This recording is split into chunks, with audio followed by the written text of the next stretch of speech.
chuigh sé scífa ag Darach tá sé chabáí leog.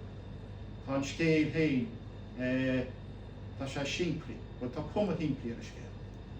Tá na cabdiach i gairid, ná mén stír ar báda. Ach is frosta an scéal leannacht, an géal cabdiach gotí an cabdiach an tíre.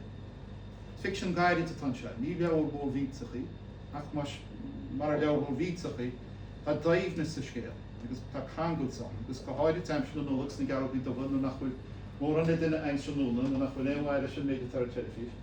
Sú go mór í seo háing san nólas agus bheith agus fechans, cén bheabhar a féidir bhaint eis. Mar tan scéal hain fáinginn sé ar levéil éagsúla, mar a stúl gan cinál scíbnarach díanam Darach. Tá is máiste réir scéal bháin a bheith cinál amárisce agus an sin scéile ar fad a bheith híos faoi ach a bheith áard a bheith hangéid agus i gur é sin a hort cinál é sin i bheith go hort lé.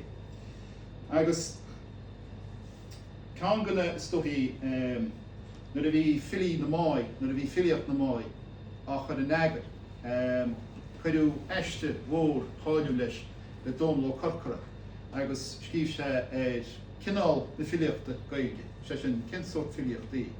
Agus cinál chuir sé ceistú bhí sort cinál ceiste bháin i gcéir this classicál, céir this classic in ar iad i gceist, sé sin classic na brud miú léomh ístas a rísteile.